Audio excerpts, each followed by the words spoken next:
Nós estamos, então, na lição 64. E nessa lição, a gente vai falar sobre vencendo as fortalezas mentais.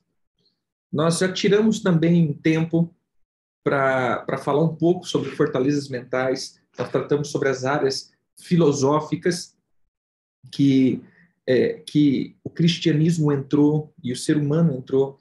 E esse é o ponto que a gente tem batido bastante, essa miscigenação da palavra de Deus com a filosofia humana. Isso atrasa todo o nosso processo, atrasa mesmo, porque as nossas filosofias, ela acaba nos prendendo em áreas da nossa vida. Observe, muitas vezes a gente tem esse comportamento. Por exemplo, eu preciso de ajuda. Amém. Então faça isso. Mas eu não concordo com isso. Mas então vai sozinho. Não, mas sozinho eu não consigo, eu preciso de ajuda. Esse é o habitual nosso. Ou seja, eu preciso de ajuda. Então tá bom, então eu vou te dar uma direção. Você vai ter que fazer isso. Mas eu não concordo com isso não. Não precisa ser tão assim também. Não, então vai sozinho. Não, mas sozinho eu também não consigo. Eu preciso de ajuda.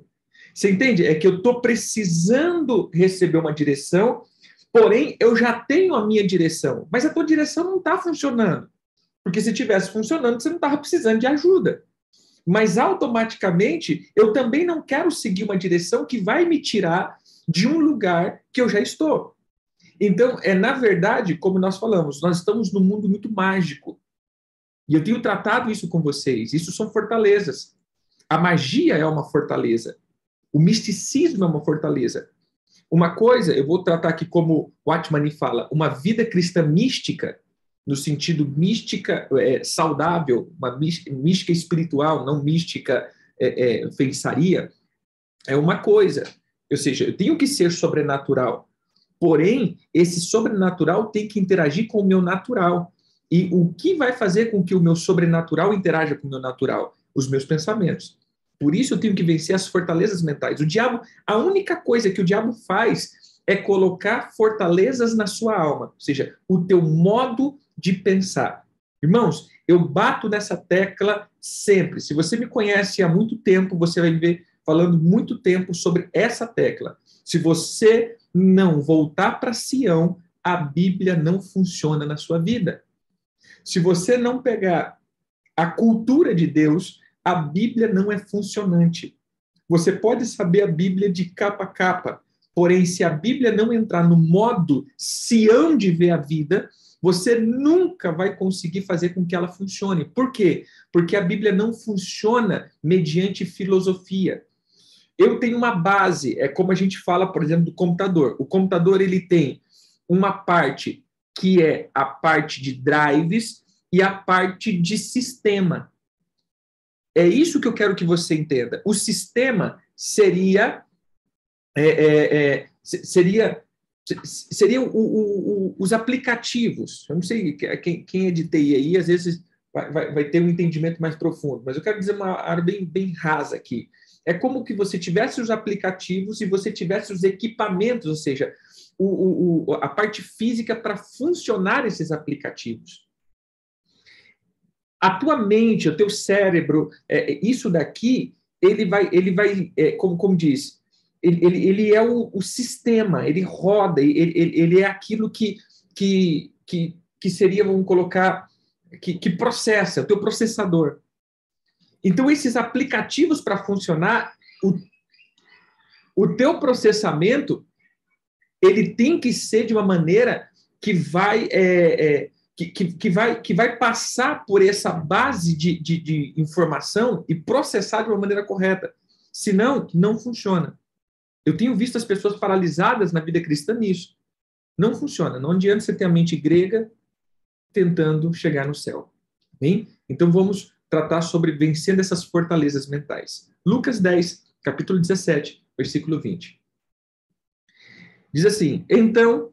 regressaram os 70, possuídos de alegria, dizendo, Senhor, os próprios demônios nos submetem pelo teu nome. Mas ele lhes disse, eu vi a Satanás caindo do céu como um relâmpago. Eis aí vos dou autoridade para pisar serpentes e escorpiões e sobre todo o poder do inimigo. E nada absolutamente vos causará dano. Não obstante, alegrai-vos, não porque os espíritos se vos submetem, e sim porque o vosso nome está arrolado nos céus. Então, muito se fala da batalha espiritual, mas pouco se avança nesse assunto, pois o mesmo sempre é confundido por libertação. Então, veja, libertação é o ato de libertar a pessoa dos ataques malignos e das possessões demoníacas. Quando tratamos de libertação no sentido mais amplo, vemos uma questão de expulsar demônios que incorporam. Isso é libertação. Mas quando tratamos de batalha ou guerra espiritual, estamos falando de confronto com potestades, principados, dominadores, que não estão incorporados em pessoas, mas sim estão dominando as pessoas através dos conceitos demoníacos. Foi o que nós tratamos hoje, de manhã. Existe uma frequência de informações que capetam as pessoas, né? Nem captam, capetam as pessoas para que elas possam ser redigidas ou redirecionadas a pensar segundo o mundo. Beleza. O texto acima citado é um bom exemplo dessa ideia de batalha. Os discípulos de Jesus estavam voltando de uma aula prática, onde eles vêm alegre, pois eles tinham manifestado poder sobre os demônios que incorporavam. Jesus direciona eles para algo mais profundo. Veja só, quando eles falam dos demônios que submetem a eles, Jesus levou a ver outro nível de demônios que agora iriam mais longe que expulsar os demônios incorporados, mas sim de enfrentar tronos de domínios e estabelecer com vigor o governo do Eterno. Ah, Senhor, os demônios nos submeteram. Espera aí. Eu via Satanás caindo do seu trono, eu te dou autoridade sobre serpentes e escorpiões, ou seja, é outro nível agora. E aí ele termina dizendo sobre a salvação. Por quê? Porque a manifestação é uma coisa, mas eles estavam esquecendo que existe um monte de espíritos que não incorporam, que faz com que a minha mentalidade fique presa nesse mundo e não olhe para a salvação, e não olhe para o fim de tudo. Bem? Jesus mostra 3 tipos de governo que ele estava submetendo sobre seu domínio e, consequentemente, sobre o domínio dos seus discípulos. Primeiro, Satanás caindo como relâmpago. Aqui, então, se refere a Zeus, que era considerado Deus dos céus. Serpente, a alusão é sobre Leviatã, que, na verdade, que são as serpentes, se manifestam em 3 áreas: serpente do ar, a serpente veloz e a serpente da água. E o escorpião, que aqui Jesus está falando de Hades, que é a dimensão do inframundo, da sepultura. Bem? Jesus então está dizendo para eles: eu estou liberando vocês para confrontar os comandos dimensionais, comandos do ar, da terra, e o comando das águas, e o comando do inframundo ou da sepultura. Podemos então perceber que o nível de batalha espiritual é contra os príncipes das trevas.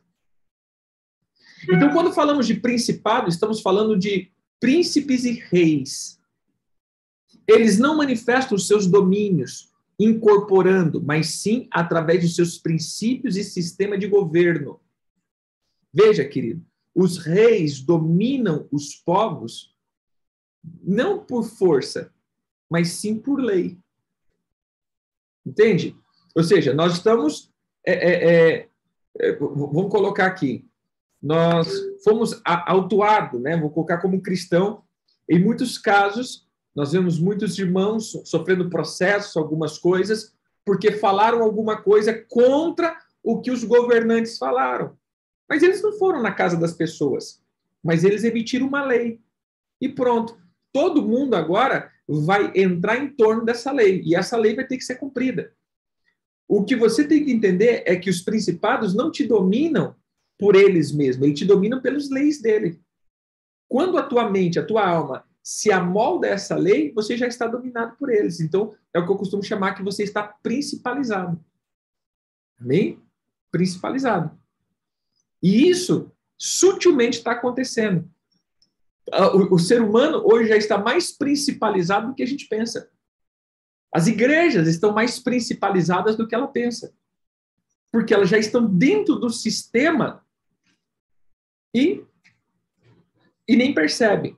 Vou dar um exemplo aqui, um exemplo prático. Nada contra, irmãos. Lembre-se disso, não é contra, mas eu estou dizendo sistema. Vamos lá. Você já parou para pensar que hoje nós já estamos no sistema de marketing dentro da igreja? Cada culto a gente tem que pegar um monte de cena e expor essa cena para as pessoas? Para quê? Olha o sistema de Jesus. Não conte para ninguém o que eu estou fazendo.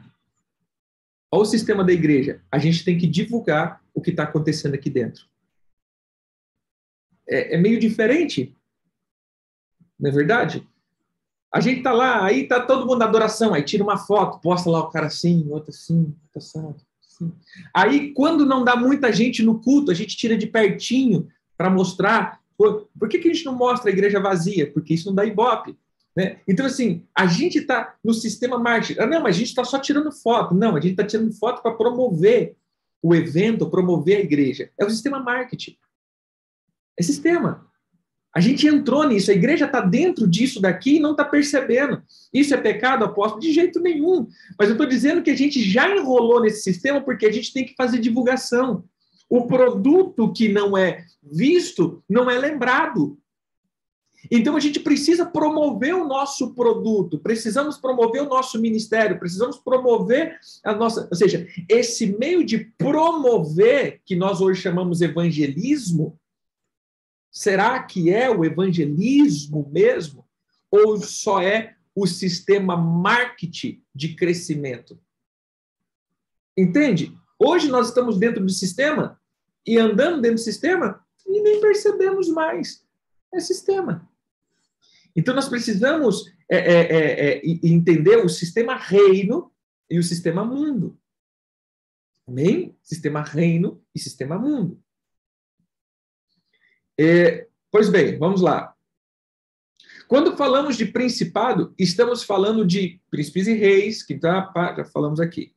Tá? Eles estabelecem leis que regem seu reino e, por isso, muito mais profundo nível de guerra, pois não vamos confrontar esses príncipes em uma área, mas sim confrontamos com sua mentalidade e sistema de conduta e de cultura. Era isso que o apóstolo Paulo falava em Romanos 12, 1, 2. Rogo, pois, irmãos, pela misericórdia de Deus, que apresentei o vosso corpo por sacrifício vivo, santo e agradável a Deus, que é o vosso culto racional, e não vos conformeis com esse século, mas transformai-vos pela renovação da vossa mente, para que experimenteis qual seja a boa, agradável e perfeita vontade de Deus. Bem, o apóstolo então está dizendo, se você não for transformado pela renovação da vossa mente, você nunca vai saber a boa, perfeita e agradável vontade de Deus. A tua mente tem que ser renovada, porque senão você nunca experimentará aquilo que o reino tem. Em uma outra tradução diz, portanto, com a ajuda de Deus, quero que vocês façam o seguinte, entregue a vida cotidiana, dormir, comer, trabalhar, passear, a Deus como se fosse uma oferta. Receber o que Deus fez por você é o melhor que pode fazer por ele. Não se ajuste demais à sua cultura, a ponto de não poderem pensar mais. Em vez disso, concentre a atenção em Deus. Vocês serão mudados de dentro para fora. Descubra o que ele quer de você e trate de atendê-lo. Diferentemente da cultura dominante, que sempre o arrasta para baixo ao nível da imaturidade. Deus extrai o melhor de você e desenvolve você uma verdadeira maturidade. Então, vejamos que ele está se referindo ao sistema cultural ou à forma de conduta que ligava essas pessoas aos sistemas cósmicos. Pois a palavra século aqui, a gente já teve essa aula, é a palavra aion, que significa para sempre, eternidade ininterrupta, tempo perpétuo, mundos, universo, período de tempo, idade, gerações. Então, essa palavra está ligada a um sentido do espírito da época, ou o sistema de crenças, que é a manifestação em um determinado tempo ou época, mas também é uma referência de um sistema planetário. Não se amolde a esse sistema. Não se amolde a essas frequências desse tempo, porque é uma onda. Irmãos, um começa a fazer uma coisa, daqui a pouco isso vira uma onda. Veja só. Observe, por exemplo, alguém faz algo que deu sucesso. Vou jogar para a vida cristã. Po Yangshu fez algo que foi top. Ele foi fazendo aquele modelo que Deus fez. Isso, as pessoas olharam para a igreja gigantesca dele, eu quero isso também. Mas eu quero o quê? Não é que eu quero a unção, o cuidado, a dedicação dele, não. Eu quero o tanto de gente que esse cara tem. Meu Deus, que igreja fenomenal. Que igreja poderosa. Que igreja cheia de gente. Eu quero isso. Aí a gente vê todos os sistemas de células, o sistema de não sei o quê, aquele nível, aquela coisa toda, que não estou dizendo que é errado também, mas eu estou dizendo que na grande maioria, a maioria dos pastores, eles querem crescimento em vez de apacentar. Ou seja, eu quero, na verdade, ter uma igreja grande. Não importa se eu vou cuidar ou não vou cuidar dessas pessoas, eu quero uma igreja grande. Você entendeu? Então, nada contra igreja grande, mas o que eu estou dizendo é cuidado com o sistema. Alguém começou algo, isso virou uma cascata. Hoje, como eu comecei falando esse ano, estamos na época dos influencers. Agora todo mundo se tornando influencer. Todo mundo querendo mostrar a sua vida para as pessoas ficarem vendo a minha vida, o que eu estou fazendo, o que eu estou pensando. E isso é um sistema, está sendo levado. Então, veja, começa com uma onda, daqui a pouco continua. Exemplo, começou lá nos Estados Unidos uma onda das churches, né? Das igrejas. Irmãos, eu quero que vocês parem e pensem no sentido assim, não estou criticando, pelo amor de Deus. Estou falando só de uma onda. Mas começou uma onda das igrejas de um jeito. Aí, daqui a pouco, deu certo lá na igreja. Aí vem aquela onda. Todo mundo copiando, fazendo igual. Entendeu? Então, veja que é um sistema. É um sistema que vai perdurando.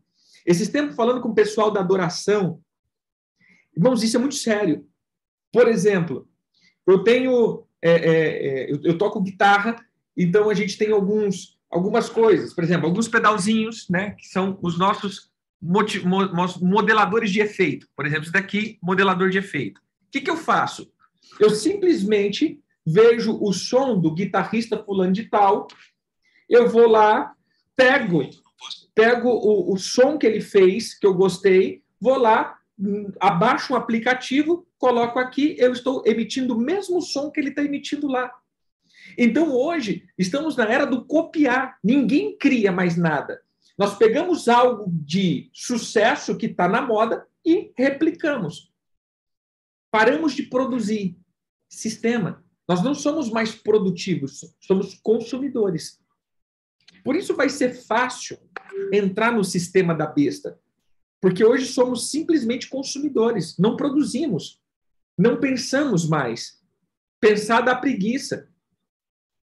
Já parou para pensar nisso? Quer dizer, não paramos para pensar da preguiça? Né? Então, assim, pensar da preguiça, irmão. Para que eu vou pensar se já teve gente que já fez? A gente só Ctrl-C, Ctrl-V, Ctrl-C, Ctrl-V. Pronto, não precisamos pensar mais. Então, esse é um sistema. Esse é o sistema do cosmos. E o mundo, ou seja, o diabo precisa de um monte de gente consumistas. Porque o consumista não fica sem o seu vício. Você entendeu? Eu não fico sem o vício. Então, eu preciso consumir. E quando mais viciado eu estou naquilo, meu irmão, melhor eu sou para ser manipulado. Observa aí.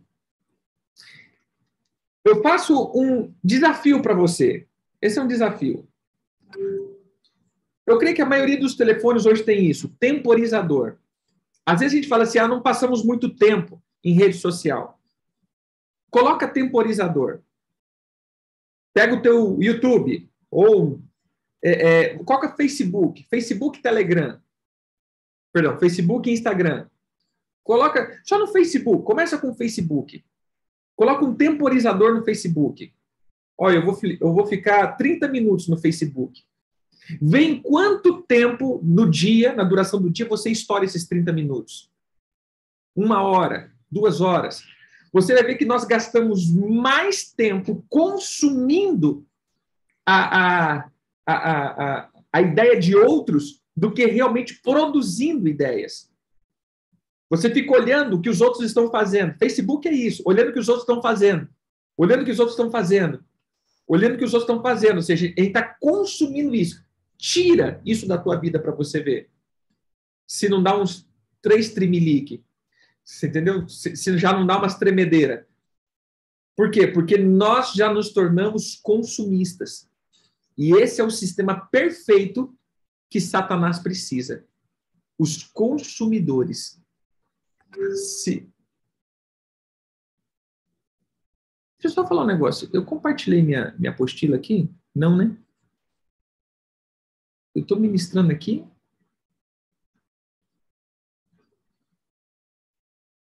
Agora que eu vi, perdão.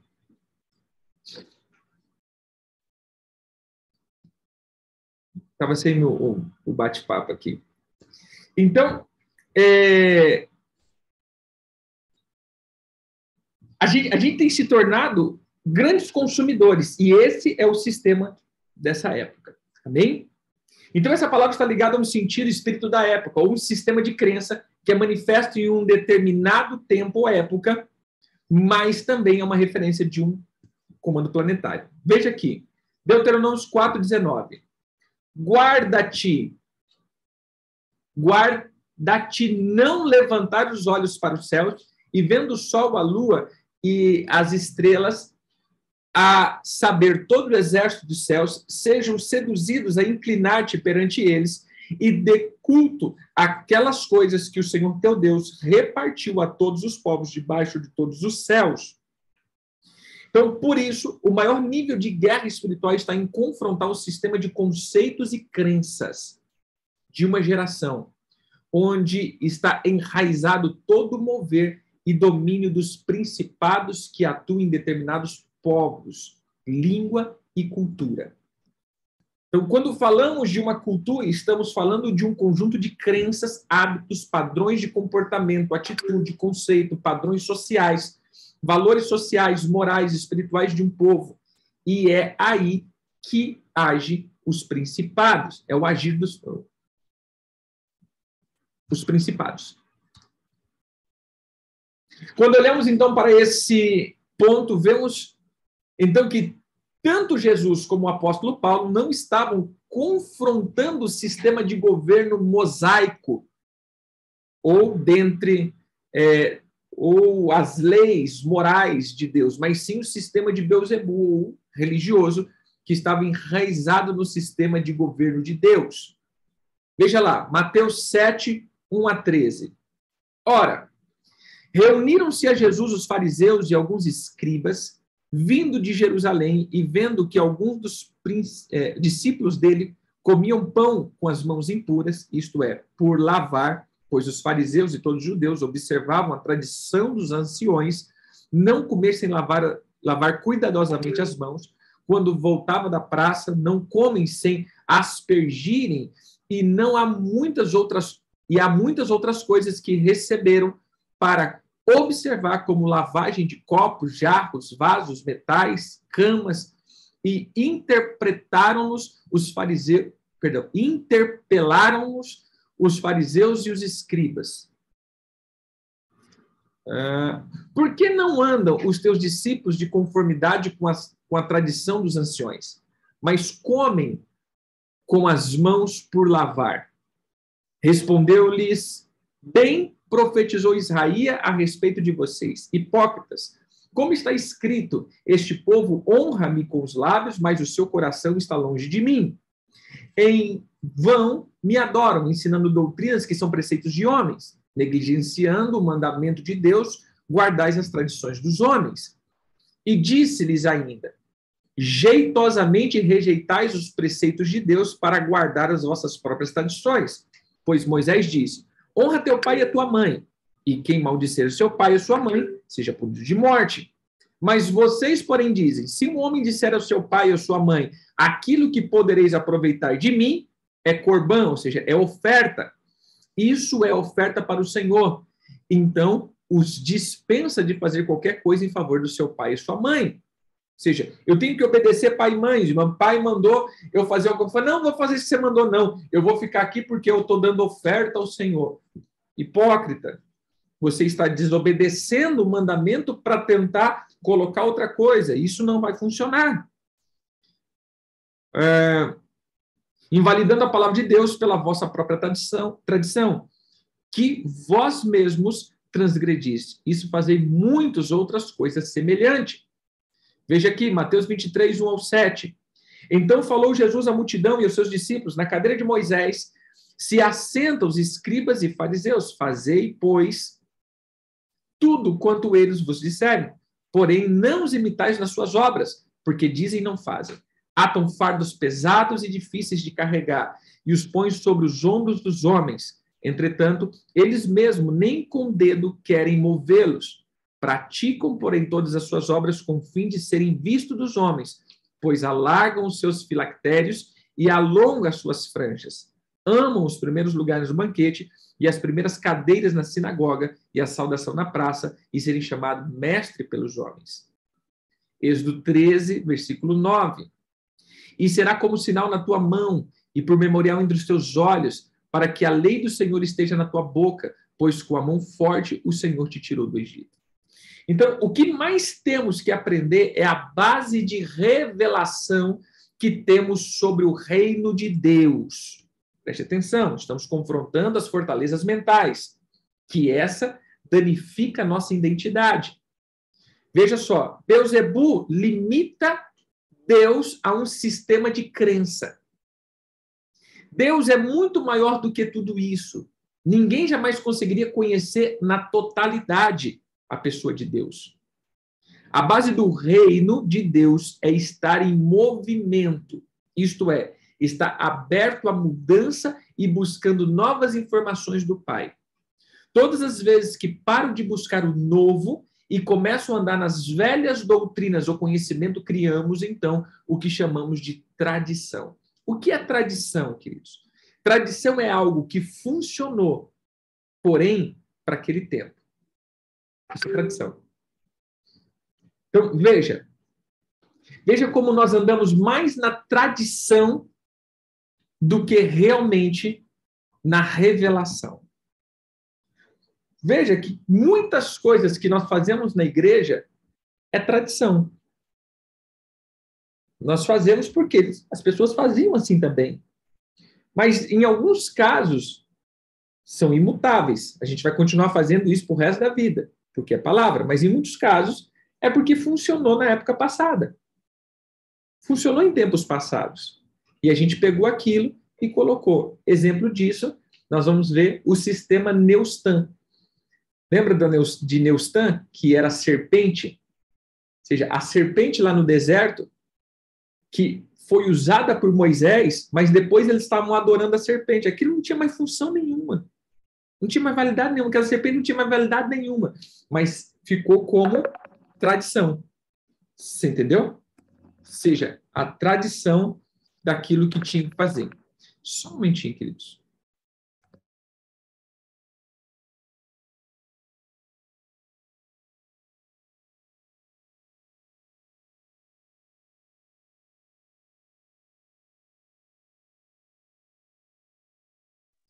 Só um momento, queridos.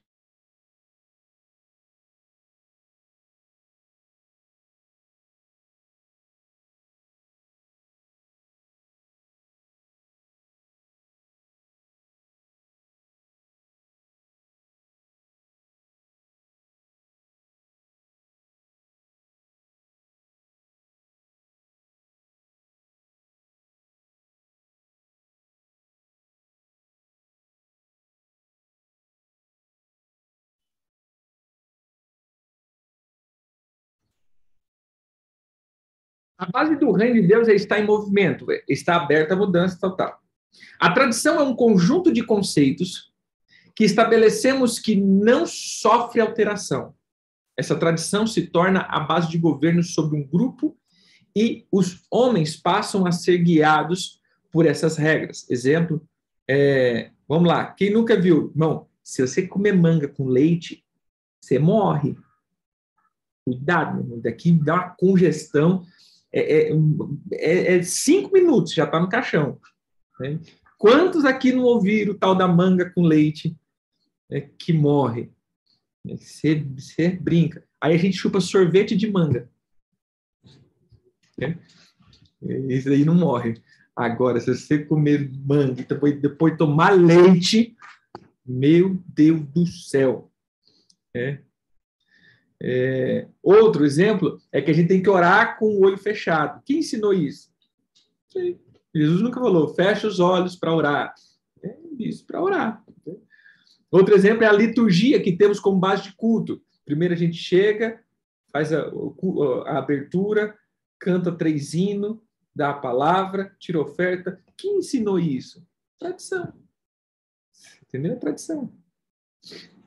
Todas as vezes que fixamos uma metodologia e dizemos que tem que ser desse jeito e não mudamos, então estamos estabelecendo uma tradição. Bem? Isso é diferente de princípios. Por exemplo, se soltarmos um objeto de uma certa altura, ele vai cair, pois há um princípio da gravidade, e isso é imutável. Mas tradição é quando uma coisa que alguém fez em um determinado ponto funcionou e tal, estabelecemos isso agora como uma regra. O que eu mais tenho visto, querido, é experiências pessoais se tornando regra. Gente, não faça isso. Pelo amor de Deus. A única coisa que é imutável é a palavra de Deus. As minhas experiências são estritamente pessoais. É minhas experiências. Isso não é regra. Bem? Era isso que Jesus estava confrontando. Ele estava confrontando o sistema de regras dos anciões, que estavam substituindo os princípios de Deus por regras, conceitos fixos, que se tornaria uma ferramenta de Beelzebul dentro do sistema de governo eclesiástico daquele tempo. Então veja aí, Mateus 15, versículo 2. Por que transgridem os teus discípulos a tradição dos anciões? Pois não lavam as mãos quando comem. Veja que não é lavar as mãos, era lavagem ritual das mãos. É mais ou menos meia hora lavando mão. Que aqueles que já viu já esse sistema, é no mínimo meia hora lavando mão. Até perde a fome. Só depois da lavagem de mão. Um outro aqui, Mateus 15, versículo 3. Ele, porém, lhe respondeu, por que transgride vós também os mandamentos de Deus por causa das vossas tradições? Fazem. Até hoje, né? E o pior é que existe um monte de crente entrando nisso. É porque eu estou restaurando a cultura. Não, querido, isso daqui é a tradição dos anciões. Cuidado. Não é mandamento. Mateus 15, 6. Esse jamais honrará o seu pai e a sua mãe, e assim invalidaste a palavra de Deus por causa da vossa tradição.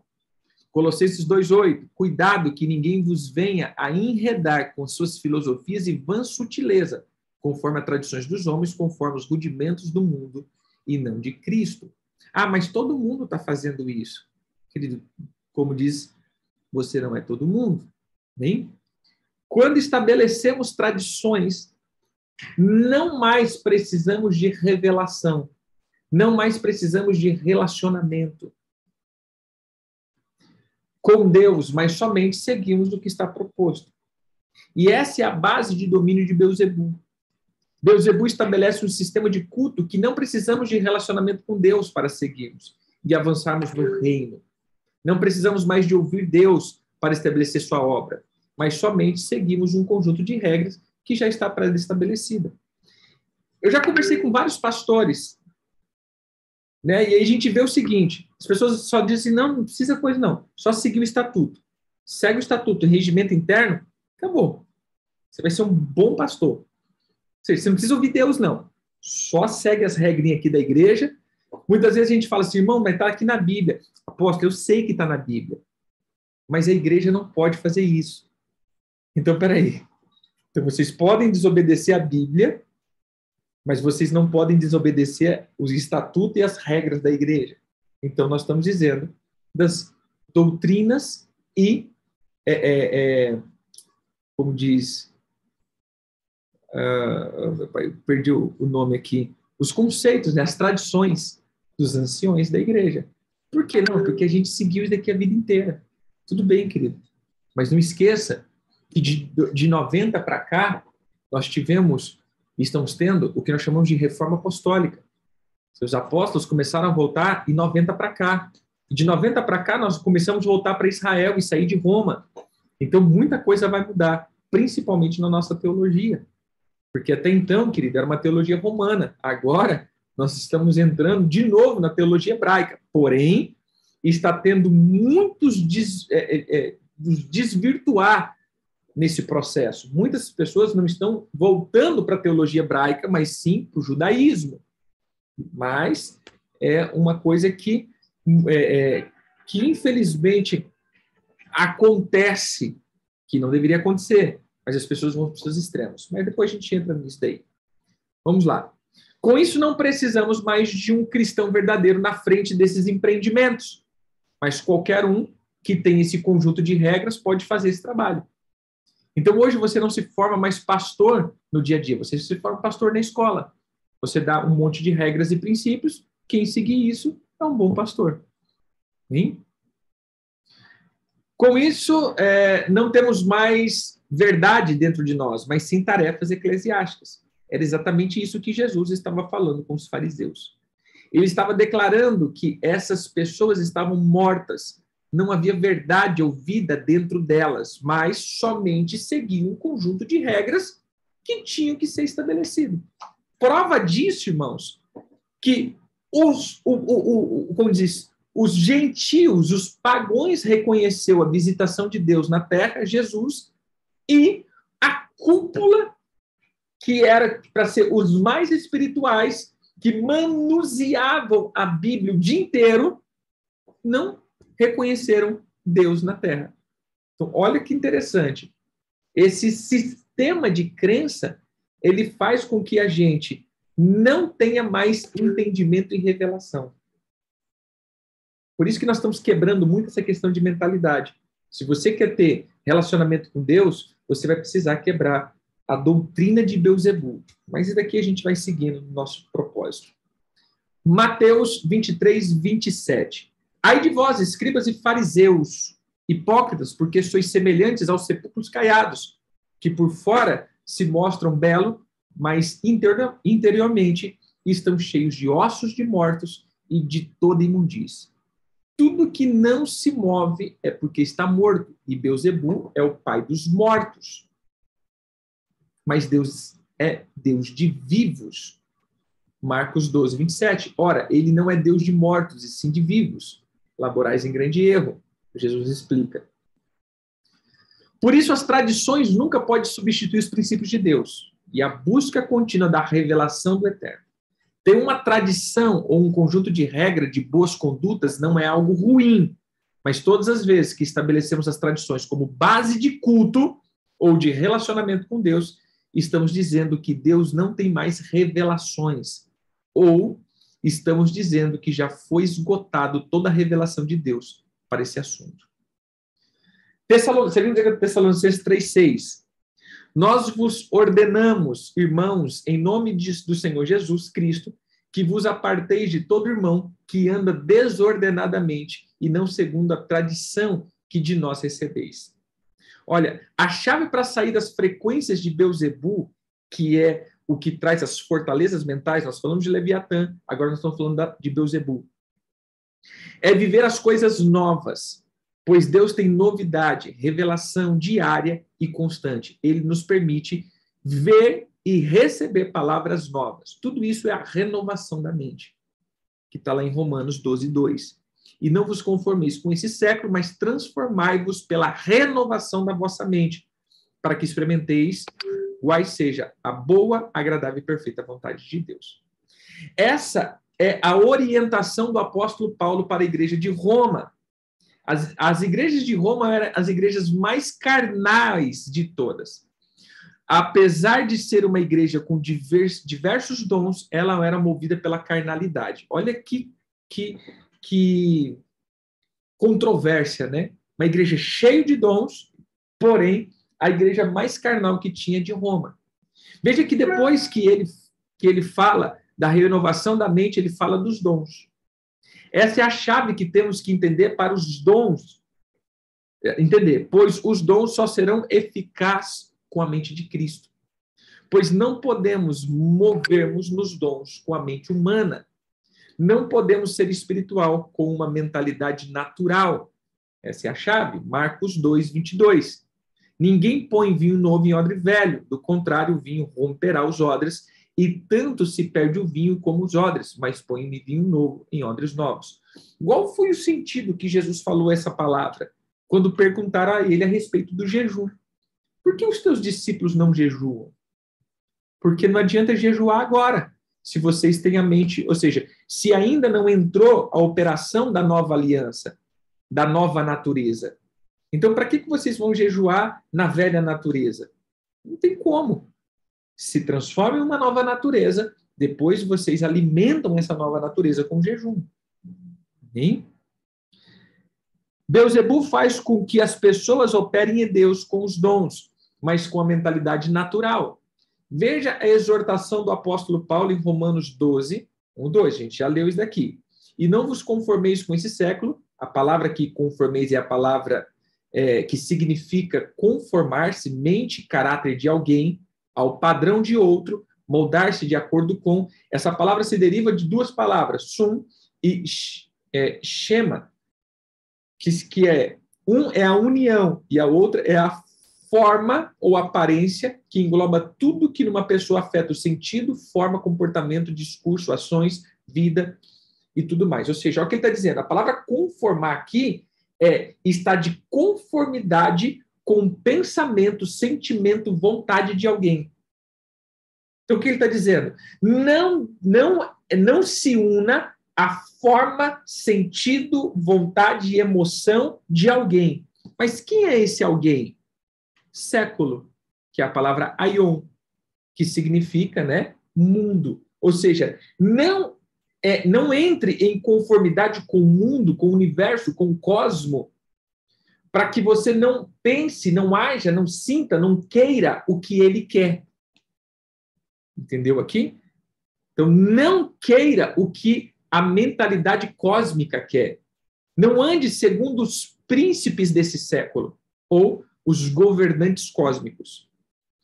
Mas ele continua dizendo, mas transformai-vos pela renovação da vossa mente. Veja que ele começa dizendo sobre a transformar. A palavra aqui é metaformos, ou mudança de forma. Essa mesma palavra foi usada para transfiguração, quando Jesus mudou de ser humano para Deus, no Monte da Transfiguração. Ele sofreu uma metaforma, ele mudou a forma. Não é só mudar o pensamento, é mudar a matéria. Quando Jesus estava ali, ele já não estava mais na matéria carne, ele estava na matéria glória. A matéria mudou. Metamorfose, querido, não é só mudar de ideia, é mudar de matéria. É mudar de genética, é mudar a característica. As pessoas só estão mudando de pensamento. Não é isso. Mude a matéria. Depois ele fala sobre renovação da mente. A palavra renovação é a nakainosis, que significa restauração, renovação, completa para melhor. Essa palavra vem de uma outra palavra que significa crescer, renovar, tornar novo, nova força, vigor dado a alguém, ser mudado para um novo tipo de vida oposto ao estado corrupto anterior. Então, essa palavra vem de ana, que significa para o meio-dia. Então, preste atenção aqui. Vamos entender isso. Renovação é restaurar a forma que tínhamos antes de agora. quando nós alimentávamos da árvore do jardim, que é a árvore da vida. Então, observe que foi justamente o que estava no meio do jardim que deformou ou moldou a mente do homem, a estrutura cósmica. Mas se voltarmos a alimentar da árvore da vida, voltaremos a ter uma mentalidade da eternidade. E por último, a palavra mente, que é nous, que significa mente, incluindo igualmente as faculdades de perceber, entender, habilidade de sentir, julgar, determinar razão, sentido, ou seja, toda a capacidade, o poder de ponderar, julgar sobriamente, calmamente, imparcialmente. Esse daqui, sobriamente, é muito importante. Por isso o apóstolo Paulo usa sempre essa palavra, sede sóbrios. Sede sóbrios. Ou seja, que a tua mente não esteja entorpecida, dilubriada, anestesiada, contaminada, entorpecida. O modo particular de pensar ou julgar pensamento, sentido, propósito, desejo. Essa palavra vem de uma outra, gnosco, que significa chegar a saber, vir a conhecer, obter conhecimento, sentir, tomar conhecimento, expressão idiomática judaica, para também relação sexual com homem e mulher. Olha que interessante, essa palavra é usada também para intimidade. Entendeu? Troca de semente. Então, quando juntamos tudo isso, podemos entender melhor o que o apóstolo Paulo estava dizendo e falando. Olha o que ele fala aqui, se nós interpretássemos desse modo. Não tenha nenhuma ligação, união com as frequências planetárias, cósmicas e geracional, tradição, pois isso afetaria os teus sentidos, comportamentos, pensamentos, sentidos e ações, fazendo essa pessoa a perder a frequência da eternidade. Mas restaure a força que tinha quando nos alimentávamos da árvore da vida, que estava no meio do jardim. Pois foi justamente o que essa árvore, no meio do jardim, a árvore do conhecimento do bem e do mal, que deformou e amoldou a sua mente, a estrutura desse cosmos, dessa era. Mas você volta a se alimentar da árvore da vida e voltará a ter a mentalidade da eternidade. Pois é quando se alimenta do fruto da vida, Jesus, você vai começar a receber informações na alma e passará a receber informações no espírito. Isso fará com que você seja totalmente transformado e unirá geneticamente ao Criador. Por isso, ele te semeará com a sua semente. Bem? Então, é muito mais do que só mudar o pensamento. É mudar a matéria, é ser semeado por ele, é ter unidade com Cristo. Bem? João 6, 47 ao 58 diz assim, em verdade vos digo, que quem crê em mim tem a vida eterna. Eu sou o pão da vida. Vossos pais comeram o maná no deserto e morreram. Este é o pão que desce do céu, para que todo aquele que dele comer não pereça. Eu sou o pão vivo que desceu do céu. Se alguém dele comer, viverá eternamente. E o pão que eu darei pela vida do mundo é a minha carne. Disputava, pois, os judeus entre si, dizendo, como pode dar-nos a comer a sua própria carne? Respondeu Jesus, em verdade vos digo, se não comerdes a carne do Filho do Homem e não beberdes do seu sangue, não tendes vida em vós mesmo. Quem comer a minha carne e beber o meu sangue tem vida eterna, e eu ressuscitarei no último dia. Bem? Pois a minha carne é verdadeira comida e o meu sangue é verdadeira bebida. Quem comer a minha carne e beber o meu sangue permanece em mim e eu nele. Assim como o Pai que vive me enviou, e igualmente eu vivo pelo Pai, também quem de mim se alimenta por mim, viverá. Este é o pão que desceu do céu. Em nada semelhante àquele que os vossos pais comeram e contudo morreram. Quem comer este pão viverá eternamente. Então aqui é a chave que nos faz vencer as frequências de Beelzebul, a mudança de matéria, de vida, de mente. Veja que batalha espiritual é confrontar as frequências da inércia. Isso é da morte. Bem? Terminamos mais uma matéria e sexta-feira prosseguimos na próxima. Deus abençoe. Te vejo na sexta. Shalom e sejam transformados em nome de Jesus.